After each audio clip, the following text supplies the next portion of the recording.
the author of Book Traveler's Guide to Literary Locations Around the World and Break It Up, Secession, Division, and The Secret History of America's Most Imperfect Union. He's a frequent contributor to The Nation, as well as the New York Times and the Washington Post. His most recent book, Fear No Pharaoh, is the subject of tonight's discussion. Please give it up for Mr. Richard Kreitner! Thank you, thank you.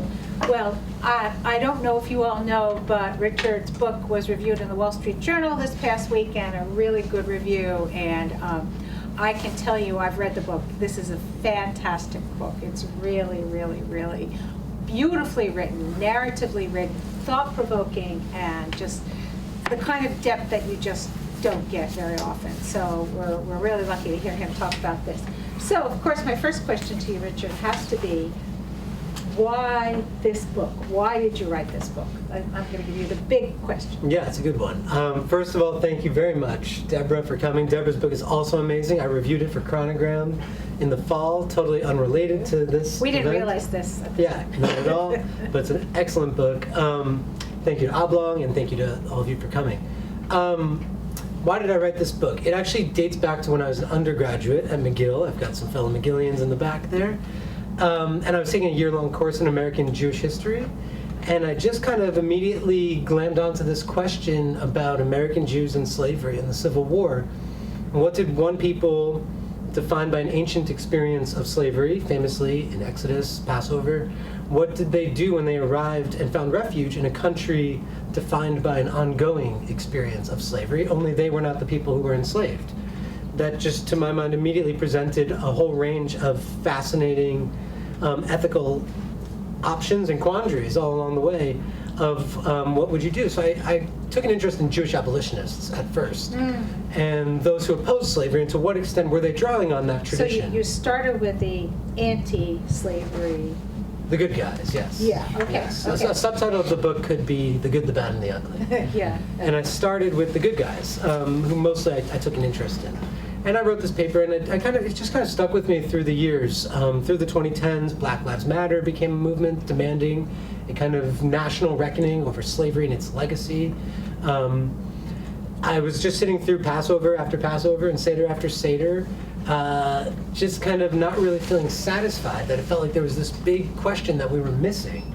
And I would bring these I read about this in the book, I'd bring these primary documents of a Confederate soldier describing his holding a Seder while away at war. Like, how do you do that? That is mind-boggling. And then other documents, we'd have our Seders, we still do, we will next week, in the Catskills, and showing that the actual land, the kind of village that we were sitting in, also had slavery. We often think about it, you write about this in your book, is a southern phenomenon. Right. But it was as much a northern phenomenon, at least until 1827 or so in New York. So by around 2020, my last book came out. I was looking for my next topic. The times were feeling biblical. I was reading the Torah for the first time in my life, and just really felt like I could kind of devote a few years to this topic. And then I realized that I wanted to branch out to the bad and the ugly as well, and try to kind of empathize as much as I could with these people and the choices that they made, and why did they make those choices. How could they kind of live with themselves, having a Seder served by your own enslaved servants? Right.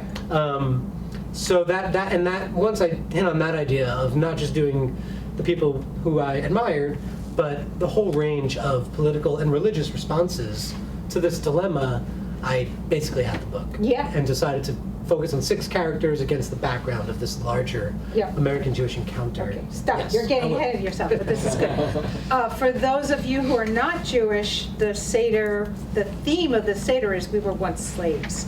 So the irony of having families, Jewish families in the South, having these Seders being served by enslaved people, serving them and having them say, at the Seder, we were once slaves, as they're being served by slaves, was one of the most sort of striking things in the book.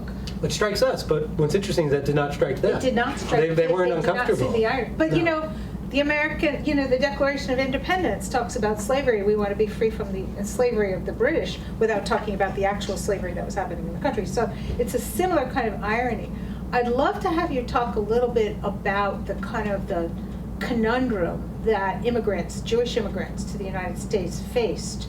What was particular about their situation that may have made them maybe more accepting, more complicit, less willing to fight against something that they saw as a fight that they couldn't win? Yeah, there were a couple of factors. I mean, just to put some numbers on the table, in 1850 there's 50,000 Jews in the United States, and by 1860 there's 150,000. Okay. So it's rising sharply. It's still fairly small compared to our own numbers today, but it's the era of the first mass wave of immigration. You know, I think most people think about American Jewish history as beginning in 1880.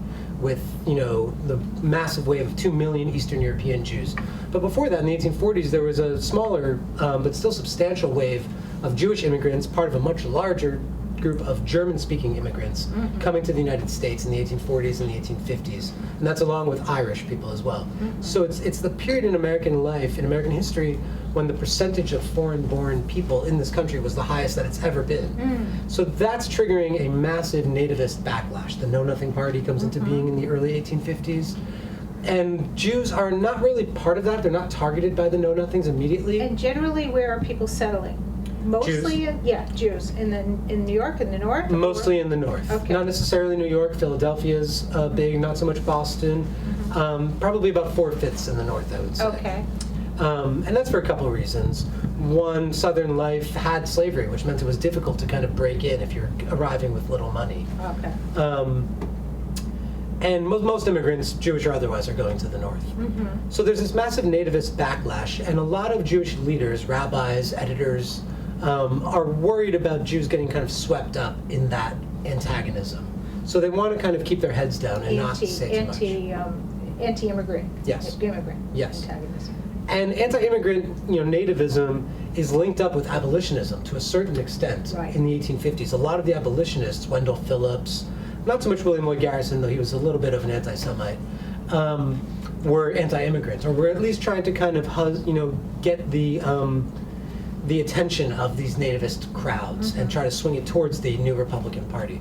So that was another reason. And also the abolitionist movement was super Christian, Right. They were all kind of fervent Christians of one kind or another, including Garrison, and didn't have such kind things to say about the Jews who had killed Christ. Right. As they said. Believed. Yeah. They believed. Yeah. So those were a couple of the reasons why Jews would kind of stay out of the way.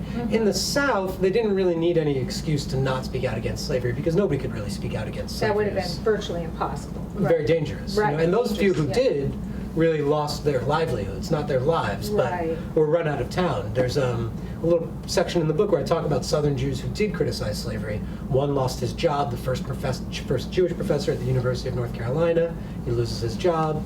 There's a Jewish man in Alabama, a lawyer, who speaks out against slavery, not so much for moral reasons, but for economic reasons. He thought it was kind of keeping people from rising up in society, and nobody cares. He's run out of town. He has to go to California. It was really dangerous to speak out in the South, and it was not so expedient to speak out in the North. Right, right. I thought your portrait of you said you chose 6 different people to focus on, and your portraits were just so vivid and so interesting. Who would you say of the characters that you chose to focus on most surprised you when you did the research? Or did you have a good baseline knowledge of all of these interesting? I mean, I've been researching this for so long now, like so maybe 15 that's years. not Like I feel like I've kind of always known them. Right. Then what did something about, say, for example, Judah Benjamin? Yeah, well, that's who I was thinking of. That I think he's the person who surprised me the most, because I don't know if everybody knows Judah Benjamin, Confederate Secretary of State. Before that, a senator very pro-slavery from Louisiana. I'm going backwards here, but before that, he was a plantation owner in Louisiana. He grew up in Charleston, and he was born in the Caribbean. I don't know why I told that backwards. But and Judah Benjamin is, he has terrible politics. He's pro-slavery, one of the leading, most eloquent spokespersons for slavery in the Senate in the 1850s. He joins the Confederacy, I think reluctantly. It's hard to say. He burnt his papers twice. So we're reconstructing what we can understand of him from other sources. And he's Jefferson Davis's right-hand man. I didn't know that about him. He wrote almost all of his speeches. They spoke pretty much every day. Yep. Jefferson Davis was very sickly during the Civil War, and Judah Benjamin, when Jefferson Davis was too sick, was effectively the acting president of the Confederacy. He's the only Jewish person to ever appear on a piece of American currency. Wow. If you count the Confederate $2 bill as currency, as American currency. But what surprised me about him is that personally he seems like a really likable guy. He seemed like a bit of a character, and so Yeah. everybody kind of got a chuckle over this guy. It was short, right? He was small. short. He was beefy. I mean, I kind of see myself in him a little bit. Yeah, he had black curls around his head, but he was a great storyteller. He had tons of poetry memorized. He could quote Shakespeare, Probably to the somebody point. fun to have over for dinner in a lot of ways. Absolutely, he loved gambling. He was quite possibly gay, which is something that Right. biographers are only beginning to feel comfortable talking about. Right. All the past biographers who were mostly kind of pro-Confederate Right. chroniclers would hint at this, but they didn't want to talk about it or even know how to talk about Right. it, probably. Right. So just the roundedness of him as a person Right. was really interesting to me. And the other kind of appealing quality about him is that he did not let any setback in his life kind of get in his way. He had this incredible drive and ambition. So when he loses his plantation to a massive flood, he just kind of picks up and keeps going. He has this really weird marriage to this woman who lives in Paris for more than that, 30 years without him. And the Confederacy is the only leading statesman of the Confederacy not to get arrested at the very end of the war. He escapes like 3 shipwrecks and gets himself to London, where he starts a new career as a barrister. So he's just a fascinating person. And he's- Yeah. I mean, he's somebody who I think most people know. Maybe If you not. think Jews in the Civil War, you probably think Judah Benjamin. But I wanted to kind of put him in conversation with all these other people Right. who took wildly different paths through the Right. same tumultuous period. Right. Well, how about let's do the other extreme then and talk about maybe one of the more sort of fervent abolitionists, possibly. Yeah, well, I love them all, so I'm going to have a hard I time know. choosing. Ernestine Rose kind of I jumps was to going to mind. mention Ernestine Rose because I really enjoyed her. I thought she was fascinating. Do you guys know Ernestine Rose? Total No? Great. atheist. Okay, so Ernestine Rose, most of these people who came to America in this period were from Germany or Austria. She was from Poland. She was the daughter of a rabbi. And she, I almost want to say, escaped Poland. I think that's how she saw it.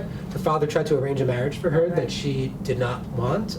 So she fled to Berlin, where she picks up some of the Enlightenment philosophies. Then she finds her way to London. She becomes a socialist under Robert Owen, who's this utopian industrialist trying to really change the economy and the world. She meets a man. They come to America in 1836, and she immediately starts barnstorming the country, giving these incredible speeches. Everybody talks about what an amazing orator she was, against economic inequality, so she's a socialist, against women's subjugation, so she's arguing for married women's property laws, so that women entering marriages get to keep their own property, 12 years before Seneca falls. Just this incredible pioneer. She's a really hardcore atheist in the kind of new atheist vein. She proudly identifies herself as an infidel and hosts conventions every year with her husband. So she goes around denouncing organized religion. She really tries to separate herself from her Jewish origins. Her enemies within and without the movement don't really let her do that. So she's kind of always forced to stay in this box, which is actually quite similar to Judah Benjamin, who Right. also wanted nothing to do with Right. his Judaism, but Right. was really never allowed to escape Right. it. Then finally, she's a really serious abolitionist, probably Right. the only Jew who William Lloyd Garrison ever knew.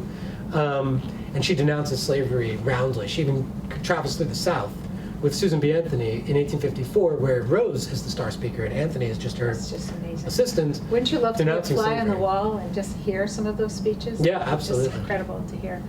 So she's interesting because she's Benjamin's political opposite, but she has pretty much the same kind of religious philosophy as him. Right. What about there was a rabbi in New York who was very brave? The rabbi in New York Coward. was the Rabbi in Baltimore. coward.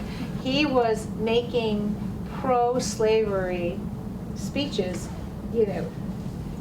from the synagogue in New York. Yeah, really just one. During Oh, the okay. secession crisis in Okay. 1861, Okay. after South Carolina has seceded, President Buchanan, who is against secession but does not want to do anything about it, calls for a national day of prayer and fasting. Oh, right. For everybody to go to church or synagogue or wherever and just pray to God to deliver us from, what's happening. And a lot of people were like, you should just fix it. You should just, why God?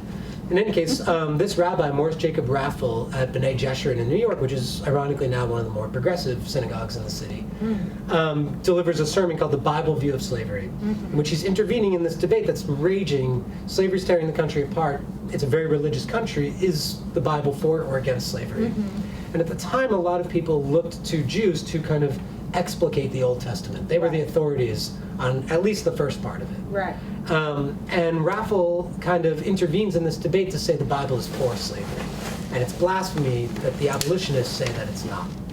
And this... Yeah, he went so far as to say it was actually blasphemy Yeah, against slavery. to be against Yeah. slavery. He said that the South was not practicing it in accordance with the Torah's laws, Because that it was they too were- harsh. Yeah. And so he wanted the South to kind of ameliorate the condition of slaves, and the North to stop being so aggressively anti-slavery. Did so that he was, feel that the Torah said that that eventually slaves could become free? They could work for a period of time that wasn't a lifetime of slavery, but it was... Yeah, well, Okay. the Torah has all these stipulations. You know, I kind of start the book with this, is that, well, first of all, it's just strange for people to base its story in one of subjugation. Like, that's not the typical national narrative No. in ancient history. You would want to tell a story about heroism Right. and power Right. and glory. Right. And instead, they do something quite different, Right. which is interesting. And then in the Torah, the first thing that they do when they leave slavery in Egypt, the first laws they draw up is laws about slavery.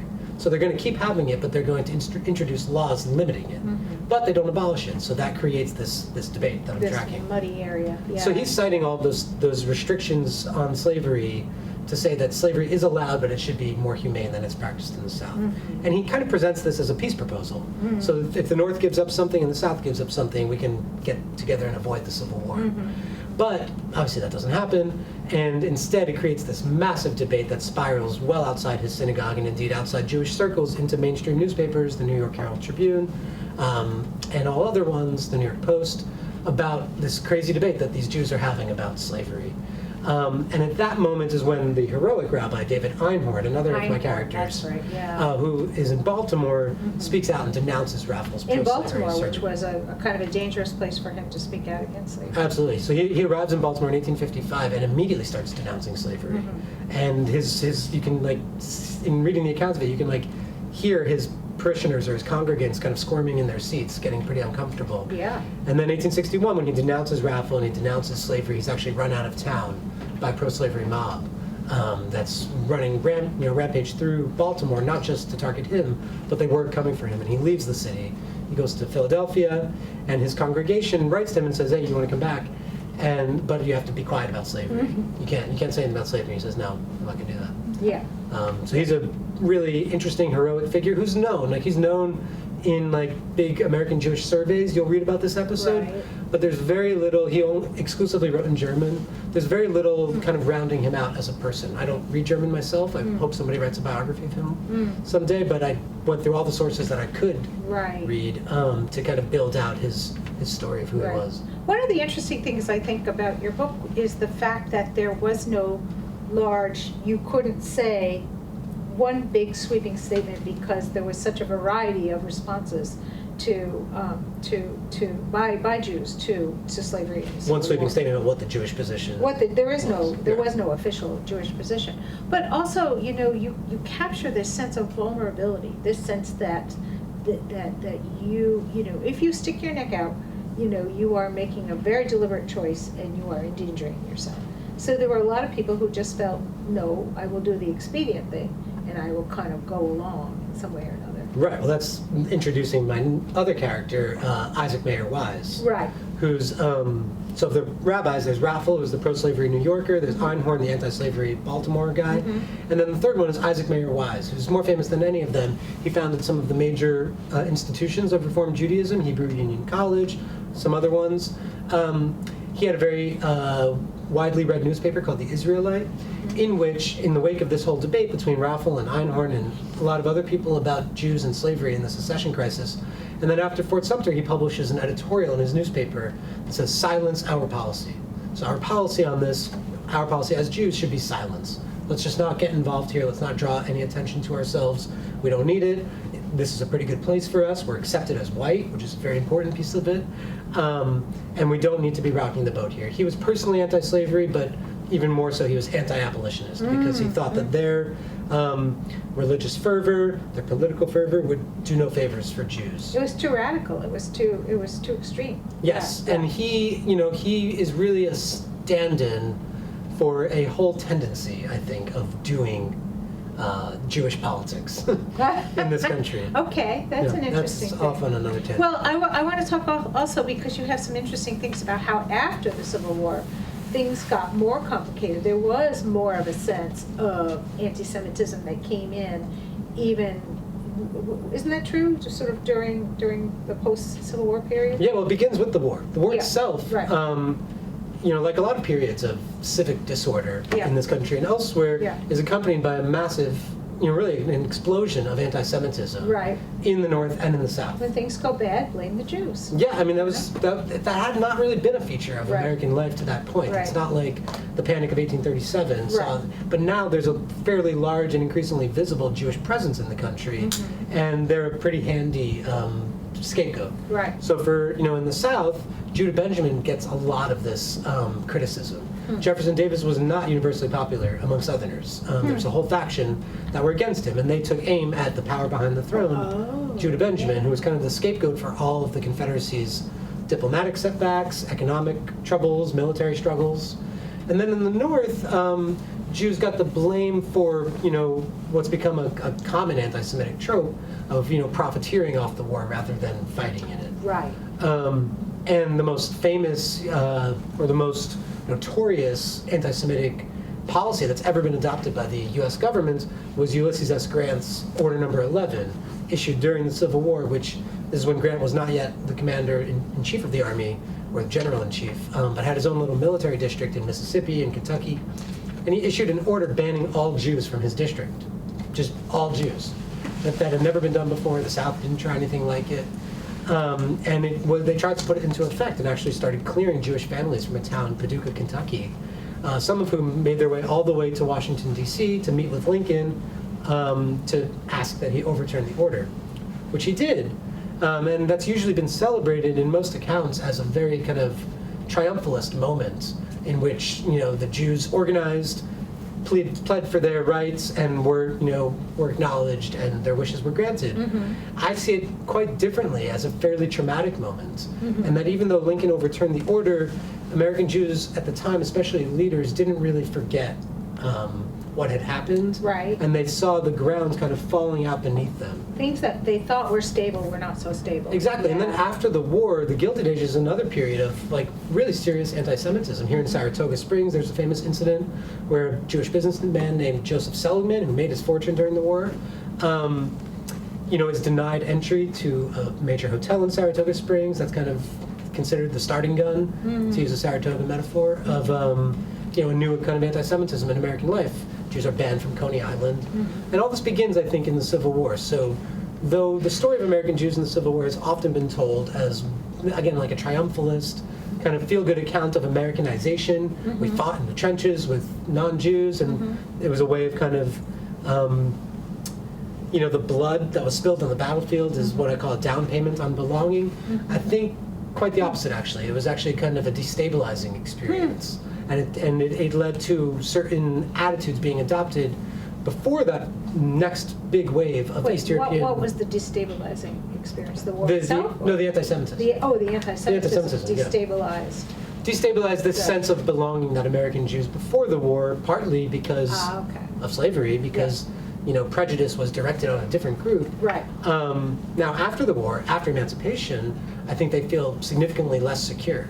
Okay. I see. And even in 1869, when Decoration Day, then Memorial Day, is starting to be celebrated, there's a Jewish newspaper that says this is a bad idea. We should leave that war in the past and not remember it. Wow. Because it was a Yeah. difficult experience. Yeah. That's great. Let's see. Well, I think you've captured a lot of the. Do we talk about all six? I think we missed August Bondy. Oh, Bondi. We could talk about? Bondi was one of my favorites. Yeah, he's great. Yeah. So I start and end the book with this guy, August Bondy, who is born in Vienna, and he fights in the revolution in Vienna in 1848 as a teenager. He's 15 years old. He joins the battalion of the Faculty of Philosophy, which as a philosophy major myself, I just like to imagine us forming some kind of corps. Philosophers. And that revolution falters and ultimately fails. His family decides to leave Vienna, along with many other Jews and non-Jews. They're fleeing both the economic turmoil that had precipitated the revolution in the first place, and then also the return of reaction in Vienna and throughout Europe. What year was this? 1848. Okay. Yeah. And they sail to America, and they first go to St. Louis, and he eventually finds his way to Kansas. He's just looking for something to do, and he finds his way to Kansas, where Bleeding Kansas is in full swing. Right. This struggle over whether slavery will expand to the Western Right. territories, and he runs into John Brown and his sons. That's right. You know, this hardcore abolitionist John Brown, a few years before the attack on Harper's Ferry, is the first, free stater to argue for those who are against slavery expanding to the territories, taking up arms and fighting the pro-slavery invasion of border ruffians, Missourians, who are Another coming conversation I would have loved to be a fly on the wall. Bondi and Brown? Yeah, Bondi and Brown. Excuse me, but you kind of can be. In my book that's available at Oblong Books. But his memoir, which I read many years ago, 10 years ago or something, in the Center for Jewish History in Manhattan. There's a typescript of it, and I think the original manuscript is in Kansas. He left, later in life, he started leaving these memoirs, which are not like beautifully written, they can't just be published as is, which is why I always kind of pictured it as like a film or something. Oh, okay. But then found its way into here.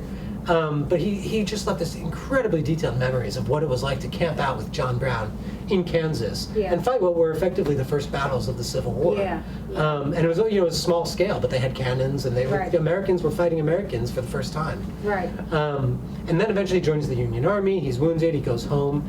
But he's just. So remind me, did Bondi decide that he wouldn't go on to the raid at Harper's Ferry with Brown? I'm not sure that he decided. He just wasn't with Brown. It didn't happen. He did split with Brown in Kansas because he was against Brown's first plan for starting a slave insurrection, which was going to be in Louisiana. Oh, yeah. And Bondi's a complicated guy. You'll find articles about him online. The Jewish conductor on the Underground Railroad, that kind of overstate things. He did help out with escaped slaves at some point for a few months, but he really got into the whole thing, went to Kansas in the first place, not because he was this incredibly noble universalist, abolitionist or something. He was part of the more kind of racist side of anti-slavery fighting in America, which was that slavery was, bad for white people, bad for white laborers because it kept wages down, bad for white farmers because they could not move west to new slave territories and have an equal go of it. So there was a whole political tendency in American life, which actually powered the rise of Lincoln and stuff, which was not abolitionist, but it was anti-slavery, but not for the most noble reasons. Right. And Bondi's such an interesting mixture of noble reasons that, like a lot of 1848ers, people who Jewish and non-Jewish, who fled Europe after the revolutions and still were looking for some kind of idealistic enterprise to throw their energies into, and found it in the anti-slavery struggle. And so he does say that I joined the Union Army because as a Jew I felt like I had an obligation to fight for all people and all beliefs. So there's that part of it, but the other part of it is he says explicitly, I did not fight for the black people, I fought for the white people, That is so which he wanted to be a part of. Was Bondi the one whose wife was pro-slavery? Wasn't there one abolitionist who's... I don't think so. Okay. No. Yeah, there's a whole section in the book of divided families. Oh, yeah. So there is a congressman named Philip Phillips. That's how people named each other back then. Who was from Alabama, and he was pro-slavery initially. He actually wrote the Kansas-Nebraska Act, which began the whole fight over Kansas.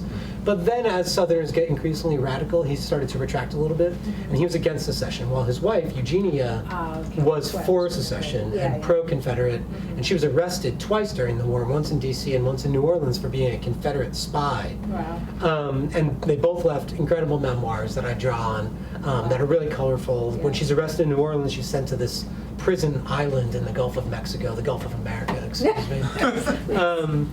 And just it's funny, it's dark, but that was a divided family, and there were many others. I'd say at the beginning, Jews were just like everyone else, only more so, and their experience of the Civil War was shaded for some of them. I think for most of them, one way or another, by their Jewishness. Right. Yeah.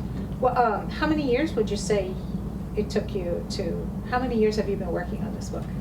That's a tough question because there's You started doing undergraduate work, and then Yeah, and then I dropped it and I picked it up. The writing itself is maybe a year and a half or 2 years. But you must have had a lot of, was the research ongoing as you were writing, or did you feel you had as much research as you could possibly get? Before I started writing, I usually do a little bit of both. Definitely more research as I'm writing.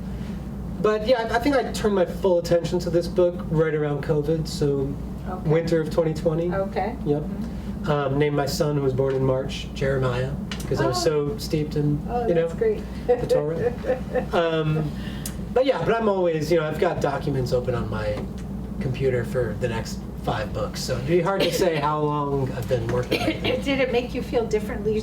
You mentioned several times reading the Torah. Did it make you feel differently about Judaism as you were researching it? Did it make you just go back and try to read more and to kind of go deeper into it? You mean reading the Torah? Or Reading the this book? Torah. In doing this book, you mentioned several times that you were reading things in the Torah.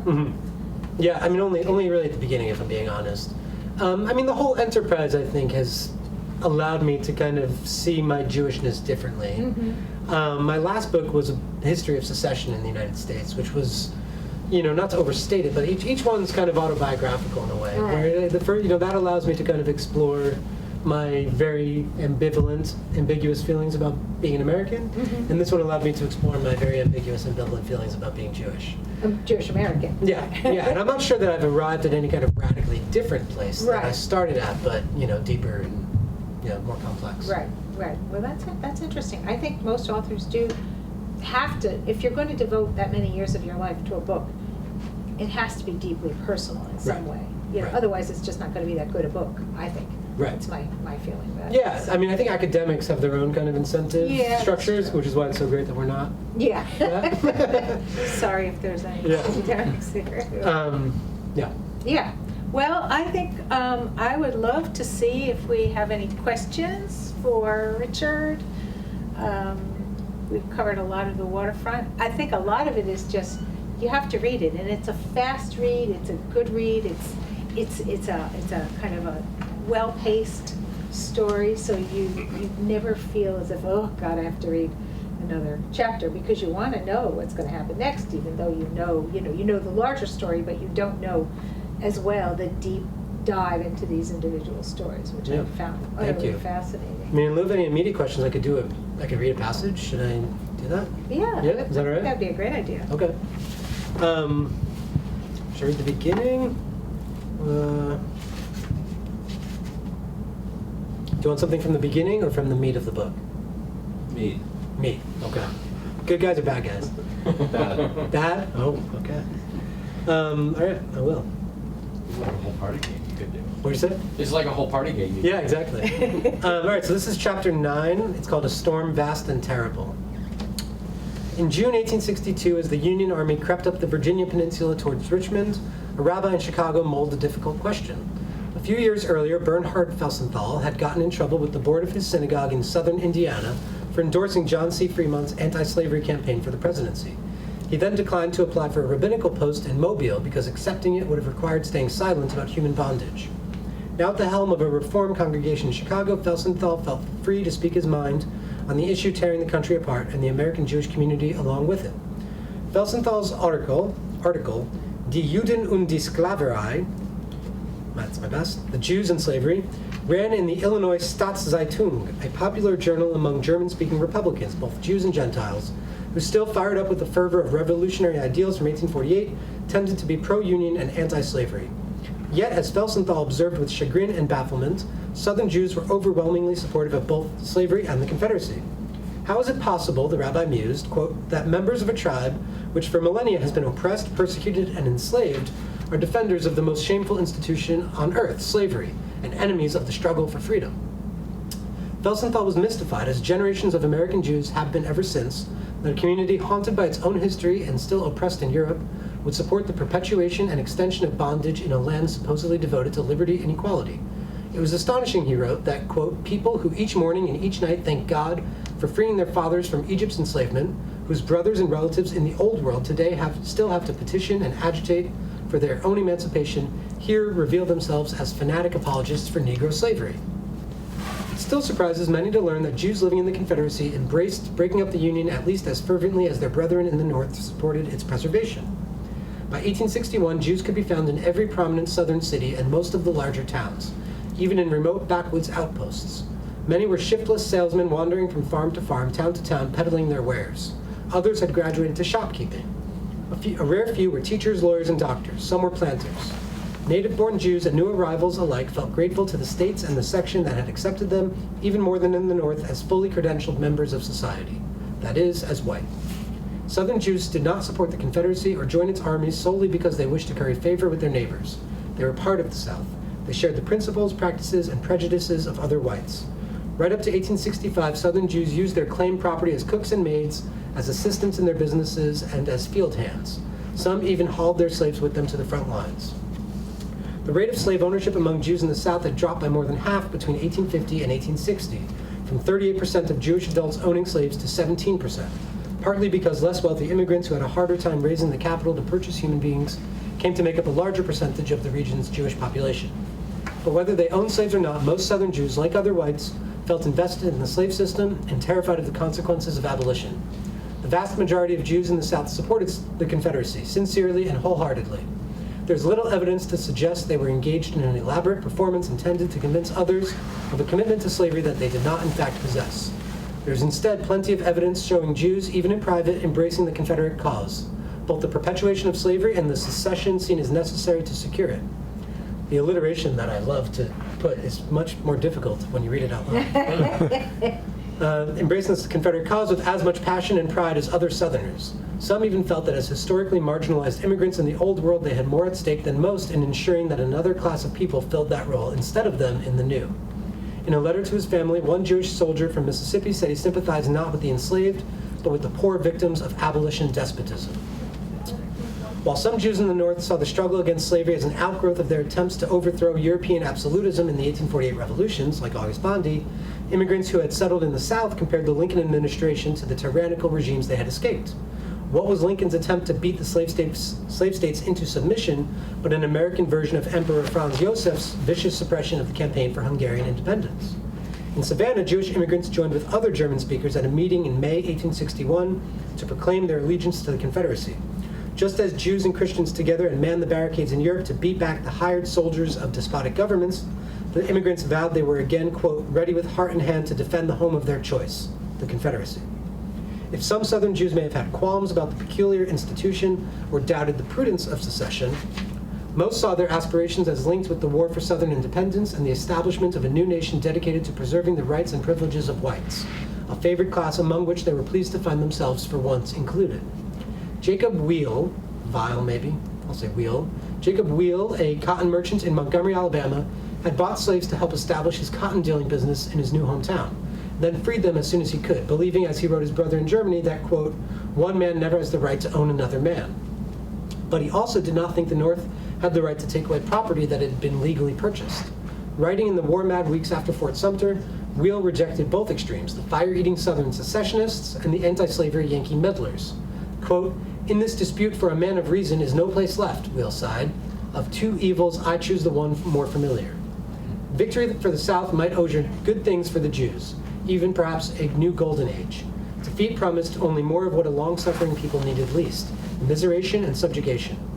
Like many Jews in the slave states, Jacob Wheel felt grateful to the South and figured he owed something to it in return, maybe even his life.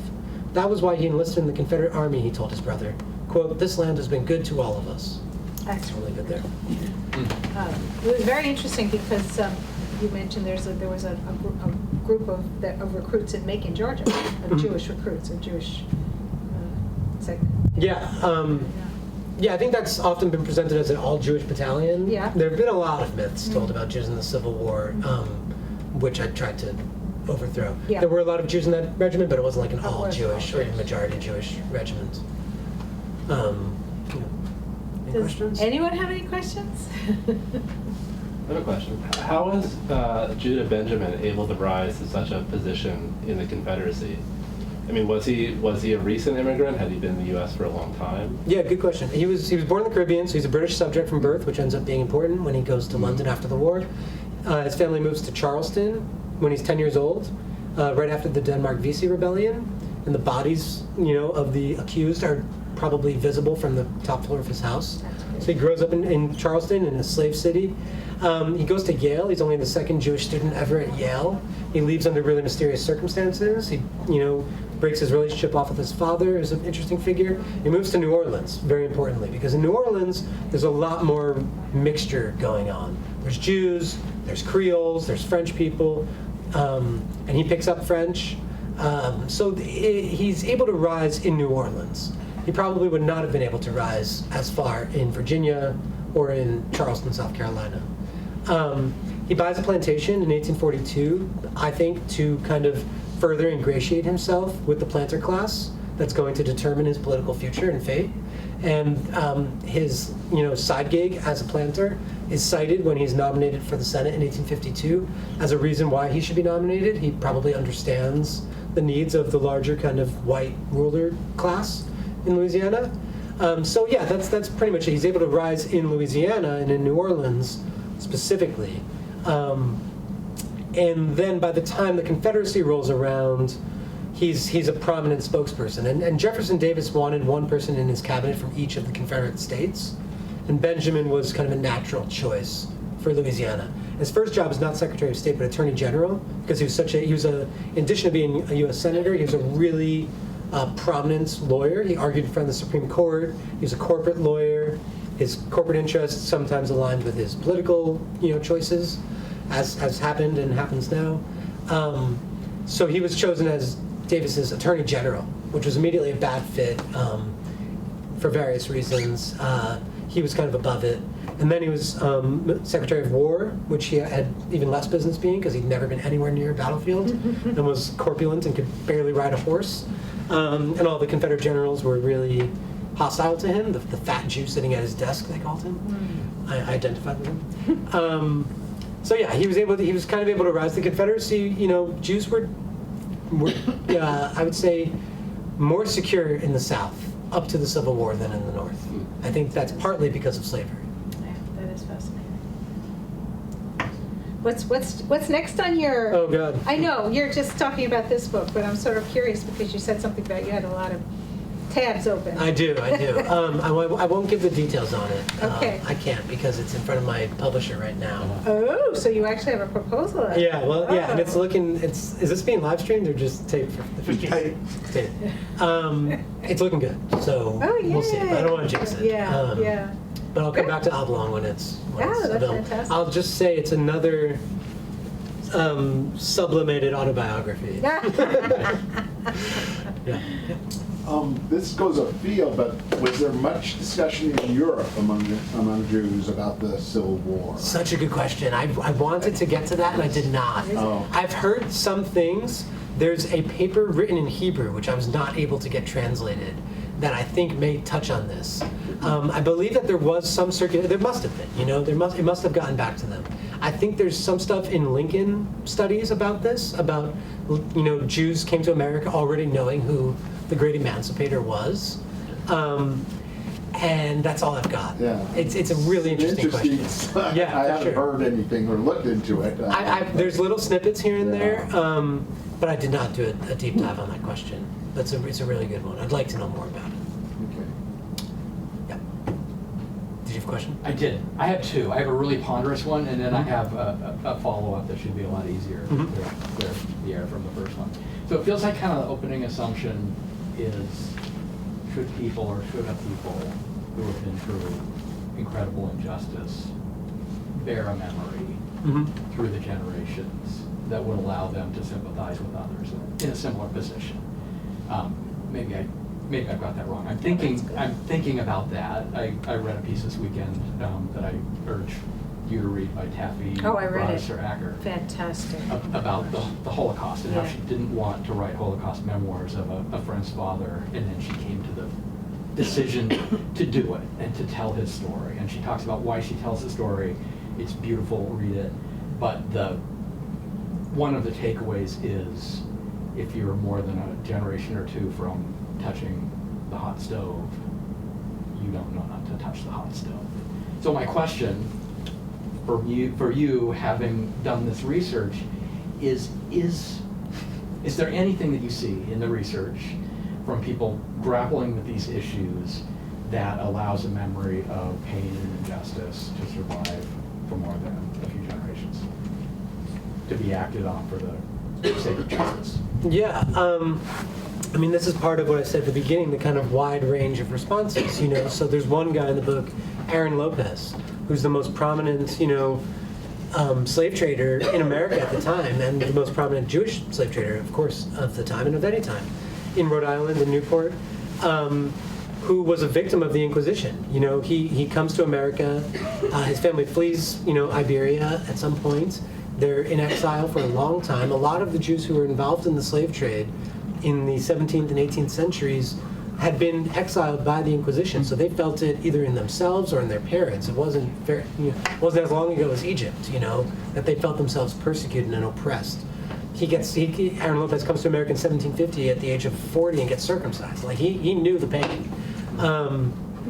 But he turns around and has no problem, you know, enslaving dozens of people and sending ships to Africa. So there's that. And then there's David Einhorn, the anti-slavery Baltimore rabbi, who's appealing to Exodus and subsequent millennia of Jewish trauma to say we do have a special obligation to kind of speak out against it when we see it harming others. And there were others, you know, other Jews at the time who were doing the same thing, invoking, in the excerpt I read, you know, they're talking about 1848, our cousins are still slaves, so to speak, in Europe. So that's more recent. But more ancient ones, you know, they do. They talk about the Inquisition, they talk about Egypt, they talk about the fall of the temple in Jerusalem. So there were a lot of them who were drawing on these, you know, longer ago traumas to argue, you know, never again for anyone. And maybe a kind of implicit question is that fair? Is it fair to adopt that higher standard for ourselves? You know, I think to some extent we would like trauma to be a university from which you graduate with high ideals. That's not mine. That's from somewhere, some podcast or something I heard. But it's often not, you know, often quite the opposite. I think Ta-Nehisi Coates talks about that in his new book. Okay. And it's not specifically a Jewish story, you know. But there have always been, at least in our tradition, which is the one I've studied, people saying that we should, you know, and that's the Judaism, or maybe more to the point, the Jewishness that appeals to me. What's your easier question? Easy question. What was the coolest, best, most exciting trove of information that you... I'm curious where you researched this, where you found the information. What was the unexpected spot? If we go far enough back, this August Bondi memoir is just incredibly gripping about, you know, it's not written in like a clean style that you could easily print. At one point I was like, oh, New York Review Books needs to like reissue this or something. Oh, it's not up to that level of literary merit, but there's a lot of incredible details of blood on the pavements of Vienna. He claims to be the first person to have suggested that they build barricades, you know, out of these old, you know, cement blocks on the streets. Like maybe a fictional treatment would be kind of... People have done all kinds of things. There was a young adult novel in the 50s, but nobody's ever really dealt with it. And that was in a museum archive. Yeah, and the Center for Jewish History. You could go there. Anybody could go there today and read it. And then there's stuff about Kansas and the Union Army, just incredible details of this Jew on the frontier. You know, he ends up being a pig farmer, but he's a very proud Jew. Like, it's just an incredible document.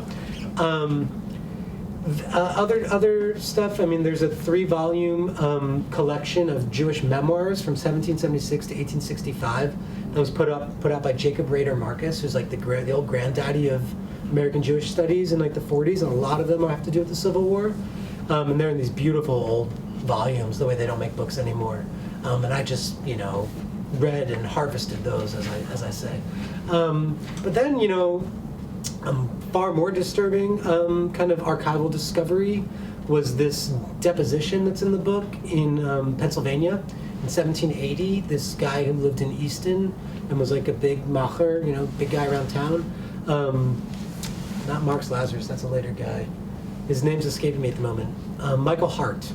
And it's basically a deposition from his enslaved servant describing sexual violence in unbelievable detail. It's like I've never seen. My editor, who's read everything in the world, has never seen. And it's not, you know, I struggled with it because it's not about his Jewishness at all. but I still felt like it had to be in there just because I found it, you know. And that's like just seeing that actual document, and it's not she was illiterate, you know, she signs it with an X at the bottom, but it's there, and it's just like you can just hear the kind of screams in your head. It's really disturbing. It takes up a whole page in the book. So that wasn't like a fun archival discovery. All kinds of other ones. I mean, there's so many details. Like what I love about my own book is like just details, you know, the characters, but also these like, you know, Bernard Baruch, the Jewish advisor to FDR, he describes in his memoir that his father was in the Klan in the early 1870s. The first Klan was not anti-Semitic. The second Klan, after 1915, after Leo Frank was. The first Klan had Jewish members riding around, and Bernard Baruch describes finding in a box his father, him and his brother, finding their father's robe. And they were proud because of everything they were hearing at the time. He's from the South, you know, was about how great and noble and heroic the Klan was. I don't want to end on two incredible downers. That's a really We have time for powerful. one more question. Okay. I was just also thinking about what you were saying about not reading German, not reading Hebrew. So did you feel that you had enough in English that you were able to, I mean, to me, it seems like you had incredible amount of.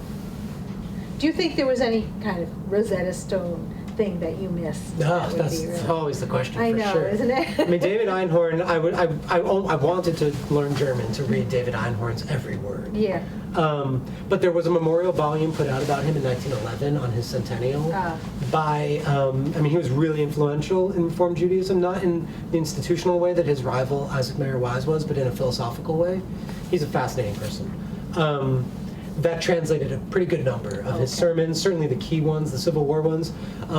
When he escapes Baltimore for Philadelphia at the beginning of the Civil War, in 1863, he gives this incredible, like 2-3 weeks after the Gettysburg Address, he gives it this incredible sermon that ends up getting printed by a non-Jewish, the Union League Club. It's like gentleman's club that recognized both what he had sacrificed and his kind of courage in speaking out against slavery. So some of this stuff has been translated either at the time or a couple decades later. There was a little bit of a biography in there as well. There's one guy who seems to still be alive who has studied him in this like really like theological way. So that gave me some insights into his theology and how that's connected to his Oh, politics. that's interesting. Yeah. Because Einhorn saw both the Jews and the United States as both having this kind of messianic mission to spread freedom throughout the world. And it's actually a phrase from another rabbi, but Einhorn would have agreed with it.